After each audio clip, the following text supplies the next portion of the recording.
Ya, Assalamualaikum warahmatullahi wabarakatuh. Kita jumpa lagi di Kampus Education. Dan tamu kita kali ini adalah seorang tokoh pendidikan, juga pimpinan sebuah universitas swasta yang ada di Provinsi Lampung. Bahkan pimpinan universitas swasta tertua di Bandar Lampung. Dia adalah Dr. Lina Maulidiana, Sarjana Hukum, Magister Hukum. Ya, Assalamualaikum. Assalamualaikum, selamat siang. Ya, ini Dr. Lina Maulidiana. Ya. Bulan Maulid lahirnya, Bu? Maulid, iya, Maulid. Maulid, ya. Pas Jadi di hari Maulid Nabi. oh, itu makanya, Gitu, ya. makanya namanya Maulidiana itu. Iya, Ya, betul. ini kalau kita lihat Ibu Doktor ini kelahiran Singkawang, Kalimantan Barat. Barat, Iya, ya, betul lahir di sana. lahir di sana. Gimana ceritanya bisa Ya, ke karena Lampung? orang tua saya kan TNI, Angkatan Darat. Oh. Beliau bertugas di Singkawang, Kalimantan Barat. Situlah pertemuan jodoh dengan ibu saya. Tapi Bapak asli Singkawang. Bukan, bapak saya asli Palembang, Pagar Alam. Ibu Kalimantan Barat asli, Oh, Singkawang. Oh, berjodoh di Jadi sana. berjodoh di sana. Kebetulan ibu juga dulu penyiar radio di Singkawang, ketemu berjodoh ya. Akhirnya mereka menikah, lahirlah saya. Dan terakhir kami di Lampung, Pak, karena orang tua saya kan berpindah-pindah tuh dari Palembang, Singkawang, kemudian Palembang lagi, pernah di Jambi, terakhir di Lampung Selatan. Tapi sekolah SD, SMP, SMA? SD saya di Kalimantan, kemudian nyambung lagi pernah di Jambi, kemudian di Palembang juga sampai kelas 6 SD. Di Lampung tetapnya SMP. Sampai dapat jodoh juga orang Lampung di sini. Jadi masih suka pulang ke Singkawang? Masih. Orang tua masih di sana? Orang tua masih ada yang perempuan, keluarga juga masih banyak di sana. Gitu. Oh. Sekali-sekali nganter ibu pulang Ini kampung. keluarga besar masih banyak di sana ya? Tapi suami Lampung asli? Suami memang di Lampung ini. Kalau Ya. bapak kan sudah meninggal. Ya. Gitu. Tapi udah menetap di Lampung ya? Iya. Ya. Karena biasanya orang luar Lampung kalau sudah minum air Lampung itu nggak mau pulang lagi. Oh, iya. Jadi bisa tetap di Lampung. Iya. Ini mungkin termasuk Ibu Lina Maulidiana juga mungkin udah menjadi tetap. Iya. Apalagi dapat suami orang Lampung ya, Bu ya? Iya, suami orang Lampung Menggala. Ya sudah, darahnya di Lampung. Makanannya juga sudah familiar dengan nyeruit. Sudahlah. Cuman kalau bahasa Lampung saya kurang kurang bisa lancar bicaranya. Bagaimana ceritanya bisa berkarir di Universitas Saburai? Ya, jadi saya dulu pertama waktu saya selesai dari S1 kebetulan memang saya itu sebetulnya bercita-cita ingin menjadi notaris waktu itu. Ya. Tapi pada saat itu karena memang saya itu anak sulung perempuan sama orang tua, boleh sekolah tapi tidak boleh keluar Lampung, Pak. Nah, jadi saya akhirnya diputuskan untuk tidak keluar Lampung dan saya kok sepertinya berkeinginan sekali berkecimpung di dunia pendidikan. Kalau mau jadi guru nggak mungkin waktu itu karena memang saya kan nggak di FKIP.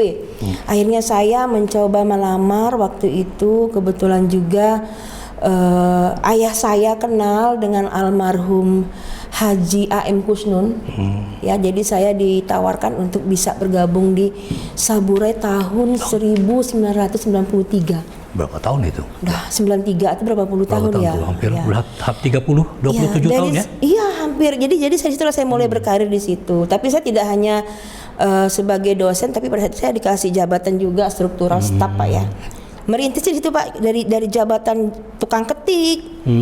Jadi anak buahnya Pak almarhum Suwandi Damara waktu itu sampai saya di BAK pindah-pindah, kemudian di fakultas di wakil dekan 1 di Kasubag akademik. Tapi dari tahun 93 sampai sekarang, Pak, saya selalu berkecimpung di akademik, Pak. Yeah. Bidangnya gitu.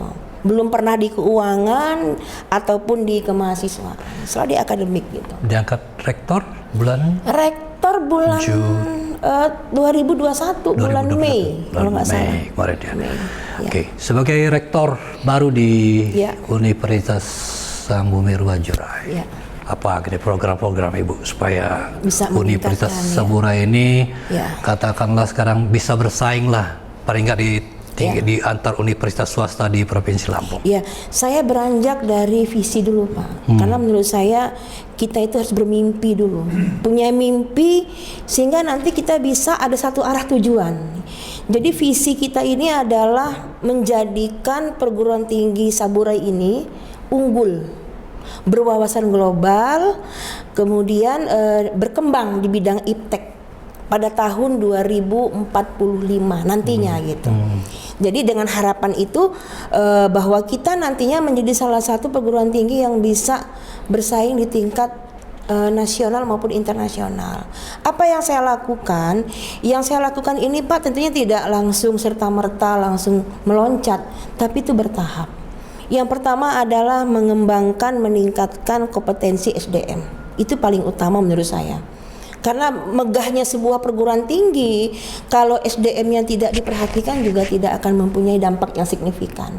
Jadi pengembangan SDM ini adalah dosen dan mahasiswa, itu yang kita tingkatkan. Peningkatan dosen harus Pak, apalagi tuntutan daripada kementerian ini Pak. Dosen tidak hanya dia mengajar saja. Kalau istilah orang itu ngaji aja tuh nggak usah Pak, ngajar dan nguji.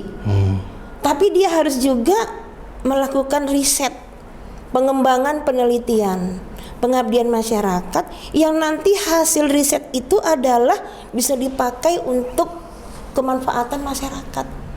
Kan jelas tuh bahwa dosen itu adalah pendidik profesional. Ya, dia harus bisa mentransformasikan ilmu, mengembangkan ilmu, kemudian membuka suatu inovasi yang berguna bagi anak didiknya. Saya yakin di Saburai ini dosen kita ini juga banyak yang mempunyai kompetensi Pak. Tapi bagaimana cara kita menggali, memberikan motivasi kepada para dosen. Caranya apa? Nggak henti-hentinya kita minta kepada dosen untuk yuk melakukan riset yuk. Skala kecil sajalah, minimal mata kuliah yang kita ampu. Kita ngajar apa nih misalkan? Ngajar mata kuliah misalkan hukum perjanjian, hukum kontrak. Nah, di sini kita sudah mulai melakukan riset Pak di bidang-bidang perjanjian kontrak, membuat buku, kemudian membuat artikel itu dan untuk sebagainya. Meningkatkan SDM dari sisi daripada kompetensinya. Untuk lebih luasnya lagi memang tak henti-hentinya juga saya mengharapkan juga penuh dukungan dari yayasan untuk meningkatkan studi lanjut Pak. Sekarang ini nggak bisa enggak, tuntutan tuh doktor. Ya, persaingan juga Persaingan juga harus ada. Jadi semua dosen harus meningkatkan kualitas. Implementasi dari peningkatan SDM itu akan kelihatan nanti Pak dengan bentuk jabatan fungsional dosen. Ya, saya berharap ini Pak, ini bukan mimpi sebenarnya, ini nyata sebetulnya dan saya yakin itu bisa. Kedepannya nanti akan lahir profesor-profesor muda. Di Saburai ini LK-nya sudah banyak gitu Pak. Ibu doktor kapan ini profesor? Masih sempat Saya kan? lagi ngurusin LK, kebetulan memang kan berjenjang Pak. Saya sudah upload JA-nya di Sekito, tinggal satu lagi yang belum. Tapi masih ada kemungkinan besar masih ada ya? Bisa, yakin bisa. Kapan? Tahun berapa target Ibu? Mudah-mudahan nanti 5 tahun ke depan, 4 tahun ke depan kita bisa jadi guru besar. Insya Allah. Ini angin segar. Itu harus cita-cita Pak. Ya, Universitas Saburai punya profesor sendiri ya. Paling tidak jabatan saya dikasih amanah satu periode bisa melahirkan 2 profesor. Di bidang ilmu yang berbeda. Ada berapa fakultas sih sekarang Bu di Saburai? Kita ada 5 fakultas dengan 8 prodi. Nah ini sangat signifikan sekali nih, karena apa? 5 fakultas ini sudah mengakomodir untuk semua bidang ilmu Pak. Hukum saja ada 2 prodi, prodi S1, prodi S2. Nah ini magister hukum ini sudah keluar terbit SK akreditasi minimal baik. Artinya sudah ada menerima mahasiswa sudah baru. Bisa. Sekarang ini Bu ya. Bisa. Tahun akademik 2022 ini nanti udah bisa menerima mahasiswa baru. Ya. Jadi itu sudah keluar izinnya. Mudah-mudahan ini mengakomodir masyarakat Lampung. Kemudian S1 hukum udah pasti nih ada. Ekonomi ada 3 prodi ini kita Pak. Ekonomi manajemen S1, akuntansi S1 dan pasca sarjana. Ini 3 prodi. Kemudian teknik ini sipil dan mesin. Pisipol ini hukum administrasi negara, dan kita mau bikin prodi baru Pak. Apa itu Bu? Nah ini sedang proses nih. Begini, prodi baru ini kita buat ini prodi yang memang betul-betul diminati oleh kaum milenial Pak. Komunikasi digital. Ini eranya memang sekarang ya. era sekarang, karena anak-anak SMA ini kan juga anak-anak SD bahkan familiar dengan medsos. Gadget, medsos ya. Jadi perlu ada prodi baru itu, Pak. Dan ini lagi proses tahap untuk pengumpulan berkas. Itu untuk yang sosialnya. Kalau untuk yang eksaktanya kita berencana untuk membuka prodi informatika. Pak, seperti yang ada sekarang ini kan Pak ya, komputerisasi kan perlu nih. Itu kita buatkan rencananya seperti itu. Ya, Bu. Jadi di luar ini kadang-kadang ini kan universitas itu kan image, image yang kita bangun. Bagaimana Ibu sekarang sebagai rektor memperbaiki image Universitas Saburai supaya tidak terkesan universitas yang cepat selesai begitu kemudian dia melahirkan lulusan-lulusan yang berkualitas ini. Iya betul. Yang pertama adalah kita konsisten Pak, mengikuti peraturan perundang-undangan. Itu harus, itu mutlak, nggak bisa kita hindari, nggak bisa kita istilahnya kita tinggalkan gitu. Apa? Pembelajaran kita ini Pak semuanya melalui prosedur Pak. Kenapa? Karena kita mulai dari kita nerima mahasiswa, kita cek keberadaan mahasiswa itu Pak, berkasnya. Ya, jadi SMA itu apa saja yang diperlukan. Kemudian nanti perkuliahan itu sesuai dengan aturan yang berlaku sekarang. Ya, itu kita 3,5 tahun sudah selesai Pak lulus. Karena kita sistemnya sistem SKS bukan paket. Yeah. Kemudian kita juga mengikuti perkembangan daripada pendidikan ini. Ada mata kuliah Merdeka Belajar Kampus Merdeka. Nah ini kita harus lakukan karena diberikan hak kepada mahasiswa untuk belajar di luar kampus setara dengan 20 SKS. Sekarang kita lagi mau menginisiasi, kebetulan saya juga selaku rektor sudah membuat tim Pak, tim pengembangan Merdeka Belajar Kampus Merdeka dengan diketuai oleh Pak Cahyo di situ. Kemudian saya tempatkan juga beberapa dosen yang muda-muda yang sering ikut pelatihan untuk menjadi PIC dari 9 pilar itu. Kita masih sistem daring belajar, belum masih hybrid Pak. Oh, hybrid ya, karena kita nggak mungkin Pak kalau mau total full tatap muka karena kan belum ada instruksi yang new normal. Bu, tentu karena kita tatap mukanya kurang, tentu kan kualitas mahasiswa bagaimana Ibu menutupi kekurangan dari segi kualitas mahasiswa karena banyak daringnya ini Bu? Jadi gini, untuk menutupi hal tersebut pasti ada negatif positifnya lah Pak ya, sistem daring itu ya Pak ya. Kita menutupinya dengan memberikan tugas responsif kepada mahasiswa untuk bisa aktif Pak. Seperti kayak daring ini kan kita bisa lakukan Zoom Pak, seminar gitu kan, seminar kecil-kecilan, tugas kelas yang dihadiri oleh mungkin 5-6 orang itu untuk presentasi mata kuliah. Itu persyaratan, tugas tuh harus, kuis harus. Kemudian mereka juga diminta untuk praktik kerja lapangan Pak. Ya supaya nanti ilmu yang mereka dapat di kampus ini secara tatap muka ataupun daring bisa diimplementasikan kepada masyarakatnya. Dan sekarang ini juga kita tetap melakukan sebuah kewajiban kepada mahasiswa untuk bisa mengikuti berbagai macam kegiatan yang meningkatkan kompetensi karena nanti ini berguna untuk SKPI. Surat keterangan pendamping ijazah ini adalah satu lembar kertas ya Pak ya, yang isinya itu nanti adalah berbagai macam kompetensi yang ada sesuai dengan bidang keahliannya gitu. Jadi ini cara-cara kita menutupi untuk mahasiswa itu yang katakanlah daring sehingga mereka itu monoton, tapi kita kasih tugas keluar per mata kuliah gitu. Kami dengar Universitas Saburai juga banyak mahasiswa-mahasiswanya yang berprestasi, baik di bidang akademik maupun non akademik. Apa yang luar biasa. Betul. Saya bangga. Saya selaku rektor bangga sekali dengan mahasiswa karena beberapa tahun ini saya lihat begitu cepat kenaikannya sangat signifikan Pak. Bahkan di bidang akademik ini mahasiswa kita pernah menjuarai debat hukum konstitusi tingkat regional pada tahun 2019 saat saya waktu itu dekan Fakultas Hukum. Satu-satunya yang jadi pemenangnya untuk perguruan tinggi swasta tingkat regional itu adalah Saburai waktu itu.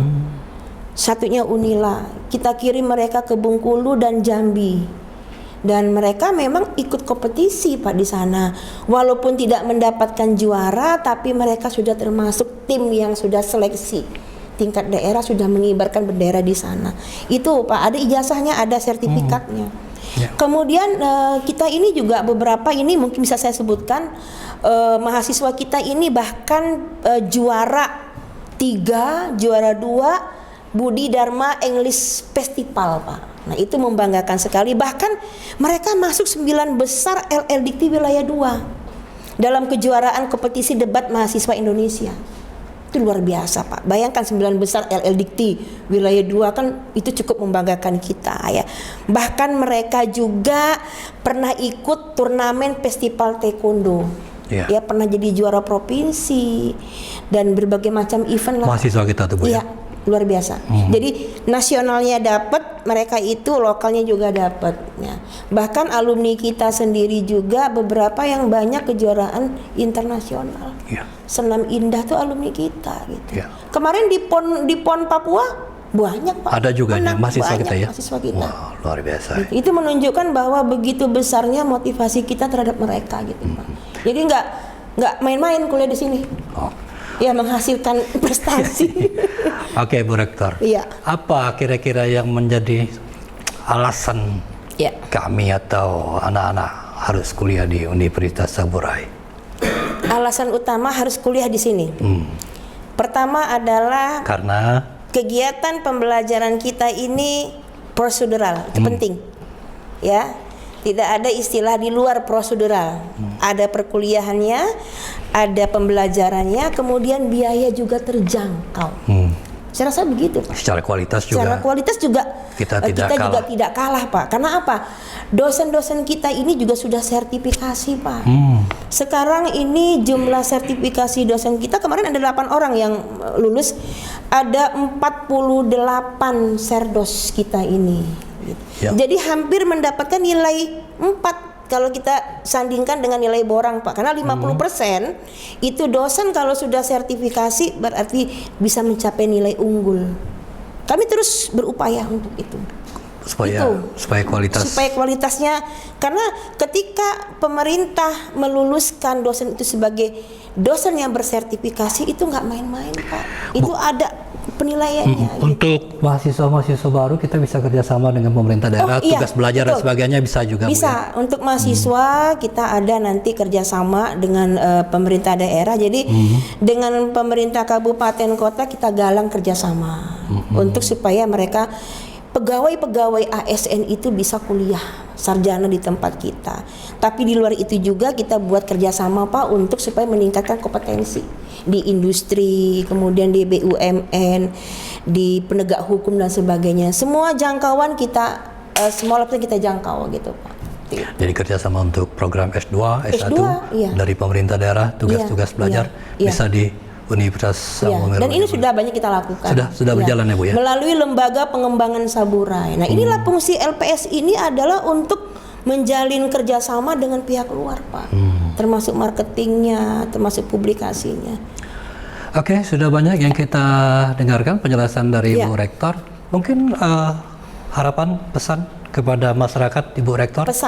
Pesannya harapan kita selaku pimpinan universitas ini kepada masyarakat itu bahwa Universitas Sang Bumi Ruwajurai ini adalah perguruan tinggi tertua di Lampung. Kami bertahan untuk ikut mencerdaskan masyarakat Lampung, khususnya masyarakat di luar Lampung pada umumnya. Percayalah kepada kredibilitas kami, karena berjalannya kampus ini selalu diiringi dengan berbagai macam perkembangan zaman Pak. Dan kita konsisten dan kita tetap. Dan untuk masyarakat Lampung jangan ragu-ragu, karena Saburai ini sekarang sudah lebih maju lagi, jauh lebih baik, insya Allah lebih baik lagi. Dan kami selalu mengikut aturan-aturan dari pemerintah. Itu yang paling penting Pak dalam kebijakan akademik. Seperti itu. Baik, demikian sudah kita dengar tadi bincang-bincang kita dengan Ibu Rektor Universitas Sang Bumi Ruwajurai di kampus Education. Terima kasih banyak nih Bu Rektor atas waktunya. Sama-sama. Waalaikumsalam warahmatullahi wabarakatuh. Terima kasih atas perhatian dan sampai jumpa.